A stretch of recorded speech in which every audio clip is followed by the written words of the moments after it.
We're watching a lingering issue affecting young students and their families. It's no secret money is tight right now, and sometimes meals can be hard to come by or afford.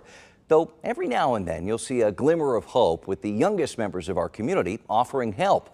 Kids like 11-year-old Dakin Kramer, who right before finishing 5th grade raised more than $7,000 to pay off student lunch debt at his school in Blue Springs. He even raised enough to cover the debt at Blue Springs High School, too. It's important for kids to eat. I don't think they could make it through the day without eating school lunch. So the thought of kids not eating lunch, it's unbelievable. Dakin made such an impact, his school is starting a yearly award in his name, recognizing students working to make a difference. On the surface, that's a feel-good story, right? Local kid helps fellow kids and their families. And it's great that he did that. But why did he have to do that? There's an underlying issue here that needs to be addressed. Did you know the Blue Springs School District had some $200,000 in school lunch debt this past year? $200,000. Sadly, that's a common tale, too. A number of our districts in our area have had similar numbers and are working to find solutions. Kansas City, Kansas public schools had more than $250,000 in lunch debt a couple of years ago. That prompted the district to enroll in a government program called CEP, letting high poverty districts offer free school meals and snacks to all students without families having to fill out applications. Administrators tell me that's a godsend for families facing stringent income requirements for free and reduced lunches. Families are forced to choose between housing, utilities, transportation, and healthcare costs and other expenses. So that puts them in a very, very tough position.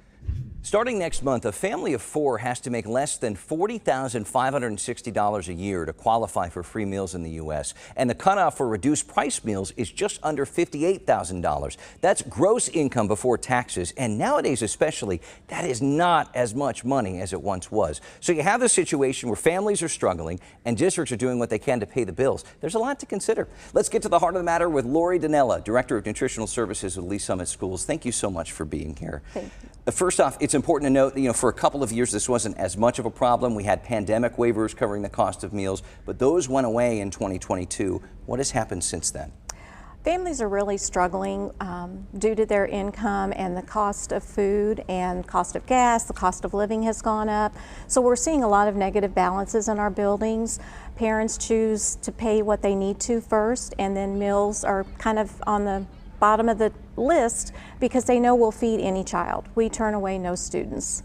How much debt did you end the year with? We ended with about $75,000. Wow. Is that higher or lower than is typical? Definitely higher. Before COVID, we might see $15,000. Mm-hmm. What has this been like for the families, and what are you hearing from them? It's sad. We get a lot of phone calls from families because they're embarrassed because they can't pay the bills. They're wanting to set up payment plans because they're just struggling day to day with medical bills, insurance premiums, all the other things that come up. Just the meals are what they put on their list as last. And we know that the district has also tried to raise funds, right, through angel funds, they're called? Yes. How does that work? We have angel funds for every one of our buildings, and we accept donations from families, from businesses.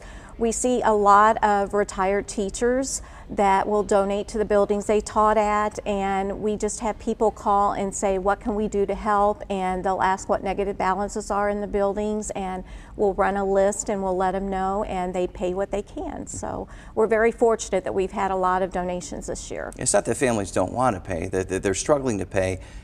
You tell the families, look, we understand, we'll try to make it work. How does that work? We always tell the families we're going to feed their students no matter what. Yeah. It's not the child's fault, and children need food to be successful in school. They need that nutrition in their bodies, and we don't want to embarrass them, so we let them go through the line. They never know if they're negative. They just go through just like anybody else, and we do phone calls once a week. They're negative balance phone calls, and we send emails out to the parents so they're aware of it. So if they're able to pay, they'll go ahead and make payments. That's generous of the district too. As you said, you don't want the kids distracted by that as they're going on with their day. Which age groups does this seem to affect the most? Honestly, it's all age groups. We see it from pre-K all the way up to high school students. And sometimes it's sad with the high school students because parents think that maybe if they have a job or if they're making money that they can pay for their own meals, but that's still hard on them. So again, we turn away no students. Help our viewers understand, why can't individual districts help foot that bill or pick up the tab at the end of the year? Because through USDA guidelines, we're a federally funded program and we're self-supporting. And we have already paid for those meals and we have already paid for the labor, so we can't absorb those costs. It has to come from the district education fund or some other source that the districts might have. And why isn't Lee Summit and some of these other districts enrolled in CEP? We were just talking about that with Kansas City, Kansas a second ago. There's a whole process you have to go through, and it's based on how many children are free and reduced and how many students are directly certified, and none of our buildings unfortunately qualify.